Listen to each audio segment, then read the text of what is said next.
ప్రేమధార ప్రేమధార ప్రేమధార ప్రేమధార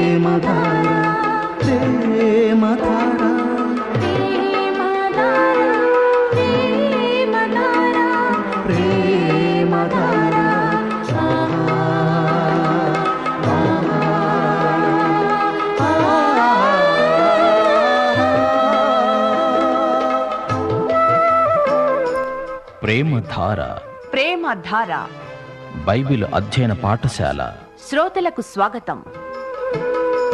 వెలుగు బాట నడిపించు వెలుగు బాట నడిపించు నవ్యలోక పదము చూపు ప్రేమధార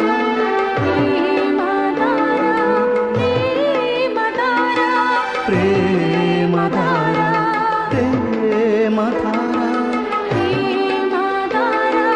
ప్రేమధార ప్రేమధార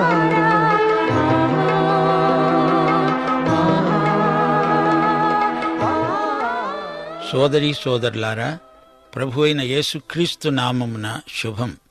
మీరంతా బాగున్నారా? సందేశాలు సక్రమంగా వింటున్నారు గదూ? మీ వద్ద నుండి విన్నప్పుడు మీ కృపాక్షేమములను బట్టి మానక దేవునికి కృతజ్ఞతాస్తుతులు సమర్పిస్తున్నాము. దేవుని మాటలు వాస్తవమైనవి, ఆయన ఆలోచనలు వాస్తవం. హృదయంలో వాక్యమును భద్రం చేసుకుంటే పాపం చేయకుండా అది కాపుదల. యేసు వాక్యము అధికారముతో కూడినది. ఆయన పలికింది జరిగి తీరుతుంది. ఈ రోజున మనము ఆదికాండం 5వ అధ్యాయం అధ్యయనం చేయబోతున్నాం. ఒక క్షణం తలలు వంచి ప్రార్థించుకుందాము. కృపామయ దేవా, నీ మాటలను విని ఆ ప్రకారము జీవించడానికి మాకు నీ ఆత్మ సహాయము దయచేయమని యేసు నామమున ప్రార్థిస్తున్నాము తండ్రి, ఆమేన్. సోదరీ సోదరులారా, ఆదికాండంలో ఆదాము వృత్తాంతంలో చివరి అధ్యాయం. ఇందులో హనోకు గాథ ఉద్రేకభరితమైనది. హనోకు నుండి నోవహు వరకు వంశవృక్షం పొందుపరచబడింది. ఆదికాండములోని మొదటి 11 అధ్యాయాలలో లోక సమాచారం, సంఘటనలు చెప్పబడినవి. మానవజాతి పతనం వర్ణించబడింది. సృష్టి మొదలుకొని పతనం వరకు రాసి ఉంది. 5 నుండి 9వ అధ్యాయం వరకు జలప్రళయం. ఆదాము నుండి షేతు వరకు వంశావళి వివరాలున్నాయి. కయీను వంశరేఖ ముగింపునకు వస్తుంది. దేవుని సంతతి కొనసాగింపు విధానం చూడగలం. ఈ వివరాలు క్రమంగా మనం పరిశీలించబోతున్నాము. ఆదికాండం 5వ అధ్యాయం బైబిలు అంతటిలోకి ఎంతో విషాదకరమైనది.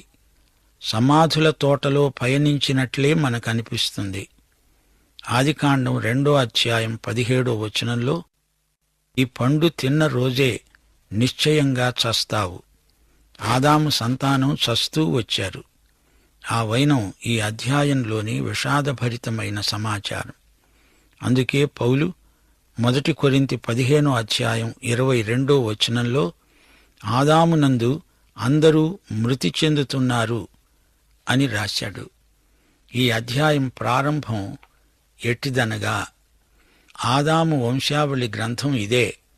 దేవుడు ఆదామును సృజించిన రోజున తన పోలికగా, అనగా దేవుని పోలికగా అతణ్ణి చేశాడు. మగవానిగా, ఆడుదానిగా వారిని సృజించి, వారు సృజించబడిన రోజున వారిని ఆశీర్వదించి వారికి నరులు అని పేరు పెట్టాడు. నరులు, మానవులు, మనుషులు. నరుడు ఆదాము, నారి హవ్వ. నరనారీ వృత్తాంతం ఆదామీవీయం అనవచ్చు. హవ్వ ఆదామునకు అర్ధభాగం, అర్ధాంగి. మరో ముత్యం లాంటి సత్యం ఇక్కడ ఉంది. ఆదాము వంశావళి గ్రంథం ఇదే. ఇలాంటి మాటే మత్తయి శుభవార్తలో మొదట రాసి ఉంది. యేసుక్రీస్తు వంశావళి అనగా వంశవృక్షం. 2 గ్రంథాలు, పాత నిబంధన, కొత్త నిబంధన. రెండు సరళ రేఖలు, రెండు సంతతులు. ఈ రెండూ పరస్పరం ఎదురెదురుగా ఉన్నాయి.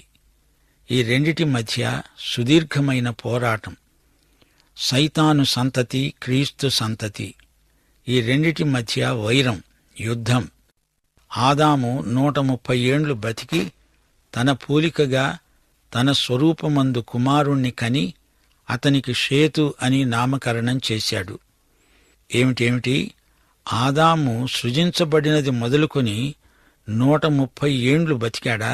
అంటే అసలు షేతు పుట్టినప్పటికీ అతని వయస్సు 130 సంవత్సరాలు. ఆదాము చనిపోయేటప్పుడు అతని వయస్సు ఎంత? 930 ఏండ్ల. సృజించినప్పుడు ఎంత వయస్సు గలవాడు? ఏమో, దేవుడు చెప్పలేదు, మనకు తెలియదు. మనకు తెలియనప్పుడు తెలియనట్లే ఉండాలి గాని ఊహించడం ప్రమాదకరం. ఆదాము సృజించబడిన రోజు అతని వయస్సు 30 ఏండ్ల, 14 ఏండ్ల, 45 ఏండ్ల? ఎవరు చెప్పగలరు? దేవుని రహస్యాలను రహస్యాలుగానే ఉంచాలి. బయలుపరచబడిన వాటితో తృప్తి చెందాలి. మానసిక ఊహాశక్తి ఉందని చెప్పి హవ్వలాగా నిషిద్ధ ఫలాల గుత్తులను కోసుకు తిందామా? వద్దు బాబు, వద్దు. దేవుడు చెప్పినంత వరకు వింటాము, విధేయులమై బతుకుదాము. సరేనా? శాస్త్రజ్ఞుల కాల నిర్ణయానికి ఆధారమేమిటి? దేవుడు ఈ సృష్టిని చేసినప్పుడు దాన్ని ఎంత వయస్సు గలదానిగా చేశాడో మీకు తెలుసా శాస్త్రవేత్తలారా? దేవుడు చేసింది ఆయన చేసినప్పుడు ఎంత వయస్సు గలదో మీకు తెలిస్తే గదా దాని కాల నిర్ణయం మీరు చేయగలిగేది. ఆదాము సృజించబడిన తరువాత 130 ఏండ్లు బతికాడు. అప్పుడు ఆదాముకు కొడుకు పుట్టాడు. అతనికి అచ్చం ఆదాము పోలికే, తండ్రి పోలిక. ఆదాము దేవుని పోలికగా సృజించబడ్డాడు. ఇప్పుడు 4-5 వచనాలు వినండి. షేతును కన్న తరువాత ఆదాము బతికిన రోజులు 800 ఏండ్లు. అతడు కుమారులను కుమార్తెలను కన్నాడు. ఆదాము బతికిన రోజులన్నీ 930 ఏండ్లు. అప్పుడు ఆదాము మృతి చెందాడు. ఆదాము ఆయుష్కాలమంతా 930 సంవత్సరాలు. అప్పుడు ఏమి జరిగింది? ఆదాము చనిపోయాడు. 8వ వచనం ఏమంటోంది? షేతు చనిపోయాడు. అతని కొడుకు ఎనోషు. అతనికేం జరిగింది? 14వ వచనంలో అతడు కూడా చనిపోయాడు. అతని కొడుకు మహలలేలు. 17వ వచనంలో మహలలేలు కూడా చనిపోయాడు. అతని కొడుకో ఏరెదు. అతడు కూడా చనిపోయాడు. ఇది కథ. ఇప్పుడు హనోకు అనే విచిత్ర వ్యక్తి క్లుప్త చరిత్ర వినండి. ఆదికాండం 5వ అధ్యాయం 21వ వచనం. హనోకు 65 ఏండ్లు వయస్సప్పుడు మెతుషెలను కన్నాడు. కని చనిపోయాడా? హనోకు చనిపోలేదు. ఇది మానవ చరిత్రలో చీకటి పుట. అందులో వెలుగు పంక్తి కనిపిస్తోంది. హనోకు చనిపోలేదు. 5వ అధ్యాయం 22 నుండి 24వ వచనం వరకు వినండి. హనోకు మెతూషెలను కన్న తరువాత దేవునితో నడుస్తూ కుమారులను కుమార్తెలను కన్నాడు. హనోకు బతికిన రోజులన్నీ మొత్తం 360 ఏండ్లు. హనోకు దేవునితో నడిచిన తరువాత దేవుడతణ్ణి తీసుకుపోయాడు గనుక అతడు ఇక లేడు. ఇది సంచలనాత్మకమైన వార్త. మరణాల జాబితాలో ఉన్నట్లుండి దేవుడు ఒక మనిషిని ఆ పళాన తీసుకువెళ్ళిపోయాడు. హనోకు చనిపోలేదు, దేవుడతణ్ణి తీసుకువెళ్ళాడు. ఎంత మంచి వార్త! హనోకు దేవునితో నడిచాడు. ఈ విధంగా దేవునితో నడిచిన వారు 2 కనపడుతున్నారు. నోవహు కూడా దేవునితో నడిచాడు. ఇతని సంగతి రాబోయే అధ్యాయంలో చూడబోతాము. మహాజల ప్రళయానికి ముందు ఉన్న వ్యక్తులే ఈ 2, హనోకు, నోవహు. అయితే ఉండండి ఒక్క మాట. అసలు పాత నిబంధన అంతటిలో చనిపోని వారు 2 హనోకు, ఏలియా. జలప్రళయానికి పూర్వం బహు కొద్ది మంది వివరాలు మాత్రమే మిగిలి ఉన్నాయి. అలాంటి వారిలో హనోకు ఒకడు. హనోకు చావలేదు, దేవుడు అతణ్ణి తీసుకువెళ్ళాడు. సరిగ్గా చెప్పాలంటే హనోకు ఇహలోకము నుండి పరలోకానికి రూపాంతరం చెందాడు. ఒక భాషలో నుంచి మరో భాషలోకి భాషాంతరం అంటాము. అంటే హనోకు పరలోకానికి అనువదించబడ్డాడు. ఒక భాషా పదాన్ని మరో భాషలోకి అనువదిస్తే భాష మార్పే కాని అర్థం మారదు. అర్థం అదే. హనోకు ఈ లోకం నుంచి బదిలీ చేయబడ్డాడు. అది రూపాంతరం, అనువాదం. హనోకు ధరించి ఉన్న పాత శరీరం పోయింది, మారిపోయింది. అయినా అతడు మరో వ్యక్తి కాడు, హనోకే. అయితే అతనికి పరలోకానికి అనువైన మరో శరీరం వచ్చింది. సరే, ఇప్పుడు జాగ్రత్తగా వినండి. హనోకు తన 65వ ఏట మెతూషెలను కన్నాడు. ఆ తరువాత అతడు దేవునితో నడిచాడు. అతని జీవితంలో మొదటి 65 సంవత్సరాలు ఎలా గడిచాయో మనకు తెలియదు. 4 అతడు ఒకడు, 10 అతడు ఒక మామూలు మనిషి. ఆ తరం మనుషులు ప్రమత్తులు, నిర్లక్ష్యంగా యథేచ్ఛగా జీవించారు. అందరూ నోవహు జలప్రళయంలోకి మూక ఉమ్మడిగా నడుస్తున్న తరమది. అయితే మెతూషెల పుట్టినప్పుడు హనోకు నడక మారింది. మెతూషెల పుట్టి తండ్రిని మార్చాడు. మన జీవితంలో కూడా ఇలాంటి విచిత్ర సంఘటనలు జరుగుతాయి. పుట్టిన బిడ్డ కూడా తల్లిదండ్రుల బ్రతుకును మార్చగలిగాడంటే ఇదే గొప్ప ఉదాహరణ. ఆ బిడ్డ మార్చి ఉండకపోతే అతడు మారి ఉండేవాడు కాడు. అదంతే. మెతూషెల పుట్టాక 300 ఏండ్లు అతడు దేవునితో నడిచాడు. ఇంకా పిల్లలను కన్నాడు. కుమారులు కుమార్తెలు పుట్టారు. హనోకు ఇహలోక జీవిత కాలం మొత్తం 365 ఏండ్లు. అయితే అతడు చావలేదు. హనోకు దేవునితో నడిచాడు. దేవుడు అతణ్ణి తీసుకుపోయాడు గనుక అతడు లేడు. హనోకు లేడు, అంతేగాని అతడు చనిపోలేదు. ఈ ఉదంతాన్ని ఓ చిన్న పిల్ల ఎలా అర్థం చేసుకున్నదో చెప్పనా?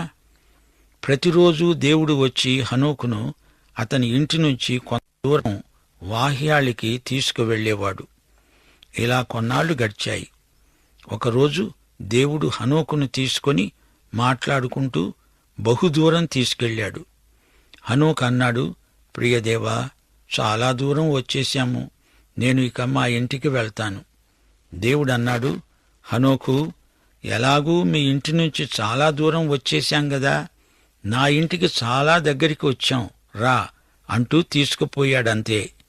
హనోకు ఇప్పుడు తన ఇంట్లో లేడు, దేవుని ఇంటికి చేరాడు. ఇదిగో చూడమ్మాయ్, భలే బాగా చెప్పావు తల్లి, నీకు జేజేలు.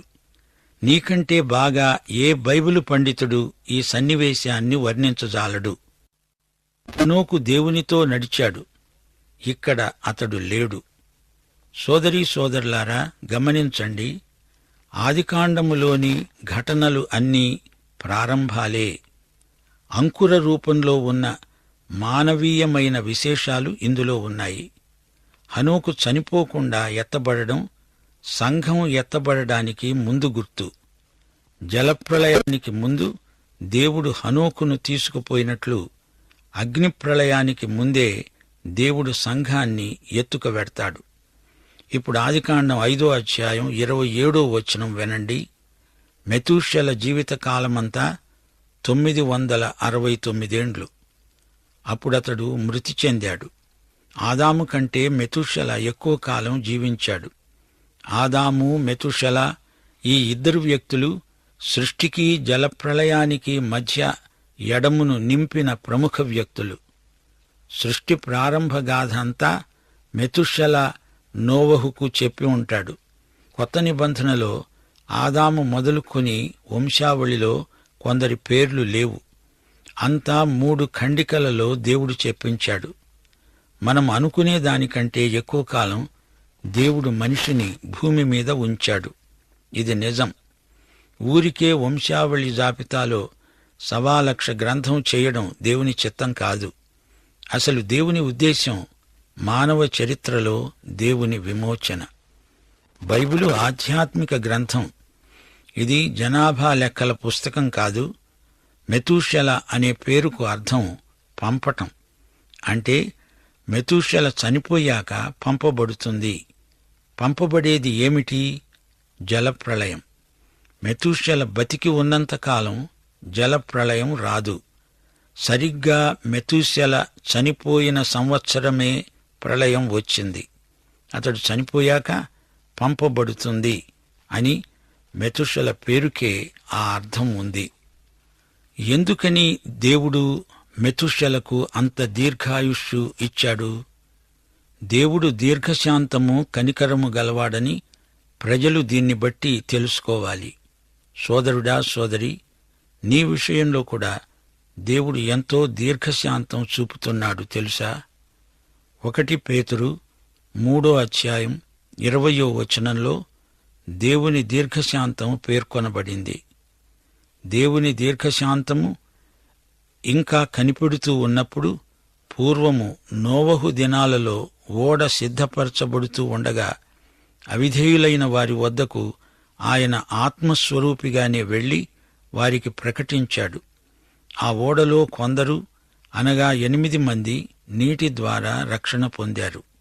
ఈ అధ్యాయం చివరి వరకు చదువుతూ పోతే మనిషి పేరు, అతని మరణము పేర్కొనబడ్డాయి. 31-32 లెమెకు బతికిన రోజులన్నీ 777 ఏండ్లు. అప్పుడతడు మృతి చెందాడు. నోవహు 500 ఏండ్ల వయస్సు గలవాడై షేమును, హామును, యాపెతును కన్నాడు. లోకంలోని మానవ జీవిత పద్యానికి మకుటం ఒక్కటే. అతడు ఇన్ని రోజులు బతికాడు, చనిపోయాడు, బ్రతికాడు, చచ్చాడు. ఇదే పల్లవి, అనుపల్లవి, ఇదే పాట, అందరూ అంగీకరించిన పాట, విషాదగానం. అయితే ఒక వేదాంతం ప్రచారంలో ఉంది. మనిషి స్వతహాగా మంచివాడే, అతణ్ణి మెరుగుపరిస్తే స్వభావం మంచిదవుతుంది. ఈ వేదాంతం నిజం కాదు. మానవ పరిసరాలను బాగుచేస్తే, ప్రజలకు చక్కగా విద్యాబుద్ధులు చెప్పి సంస్కరిస్తే మానవుడు బాగుపడతాడు అనుకుంటున్నారు గాని అది జరగదు అని చరిత్ర మనకు చెప్పకే చెబుతున్నది. ఎన్నో మానవీయ ఆదర్శాలు మనిషిని మరమ్మతు చేయాలని, మెరుగుపరచాలని చూస్తున్నాయి. కాని అన్నీ ఓడిపోయాయి. మనిషి తనను తాను రక్షించుకోలేడు, సంస్కరించుకోలేడు. స్వయం సహాయంతో ఎవ్వడూ రక్షణ పొందలేడు. మానవ స్వభావం స్వతహాగా మంచిది అనే వేదాంతం సైతానీయమైన పచ్చి అబద్ధం. పాపమనేదే లేదు అని బుకాయిస్తే అదొక మిథ్యావాదమే అవుతుంది. మనిషిని గురించి దేవుడు ఏమంటున్నాడు? మనిషి పూర్తిగా 100% పాపి. అందులో అణుమాత్రం కూడా సందేహం లేదు. ఇది మానవులందరి వాస్తవ స్థితి. రోమాపత్రిక 3:10 చెప్పే మాట వినిపించుకోండి. నీతిమంతుడు లేడు, ఒక్కడూ లేడు. గ్రహించేవాడు ఎవ్వడూ లేడు. దేవుని వెదికేవాడు ఎవ్వడూ లేడు. అందరూ తోవ తప్పి ఏకముగా పనికిమాలిన వారైపోయారు. ఇది లోకాన్ని గురించిన దేవుని అంచనా. ఈ దేవుని వాక్యాన్ని నీవు అంగీకరిస్తే శుష్క వేదాంతుల మాటల కన్నా దేవుని మాటల్లో జీవితమంటే ఏమిటో నీకు తేటగా బోధపడుతుంది. సోదరీ సోదరులారా, గమనించండి. మనం ఇప్పుడు దేవుని ప్రణాళికా రేఖను అనుసరించి బైబిలు భూమిలో యాత్ర చేస్తున్నాము. కండ్లు, చెవులు తెరిచి ఉంచండి. మనకు భూతల స్వర్గం వచ్చేస్తుందని కాని, ఉన్నట్లే ఉండి సువర్ణయుగం వస్తుందని కాని బైబిలు ఎన్నటికీ చెప్పదు. ఆదికాండం 6వ అధ్యాయంలో భయంకరమైన జలప్రళయ దృశ్యం చూడబోతున్నాము. సిద్ధపడండి. ఈ మధ్య ఒక రోగితో వైద్యుడు, నీవు వెళ్ళొచ్చు, బాగైపోయావు అన్నాడు. ఆ మర్నాడే ఆ రోగి కాస్త చనిపోయాడు. ప్రమాదాలలో హఠాత్తుగా చనిపోతున్నారు. గమనించండి, ఒక భయంకరమైన వాస్తవమే మరణం. మన ఆదిపితరుడు ఆదాము చనిపోయాడు. అబ్రాహాము యూదా జాతి పిత, విశ్వాసులకు తండ్రి, చనిపోయాడు. నోవహు మహానౌక నిర్మాణం చేసి జాతిని పరిరక్షించాడు, అతడు చనిపోయాడు. దానియేలు మహావీరుడై సింహాల మధ్య విజేతగా ప్రకాశించాడు, అతడు చనిపోయాడు. దావీదు దేవుని ఇష్టానుసారమైన మనిషి, అతడు చనిపోయాడు. సొలొమోను మహాజ్ఞాని, అతడు చనిపోయాడు. బాప్తిస్మకుడైన యోహాను గొప్ప మారుమనస్సు బోధకుడు, అతడు చనిపోయాడు. పౌలు, పేతురు గొప్ప అపోస్తలిక బోధకులు, వారు చనిపోయారు.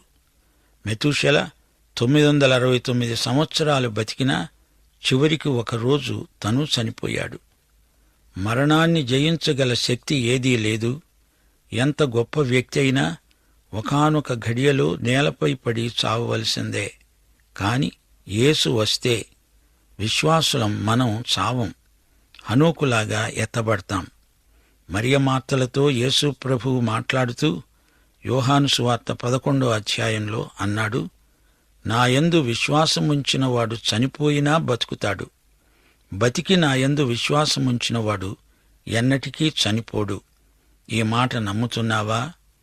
నమ్మటానికి దేవుడు మనకు సహాయము చేయునుగాక. కృపగల తండ్రి, మా శ్రోతలలో అనేకుల అక్కరలు విభిన్నమైనవి. రోగగ్రస్తులున్నారు. మీ వాక్యం ద్వారా వారిని సంధించి బాగుచేయండి. అక్కరలో ఉన్న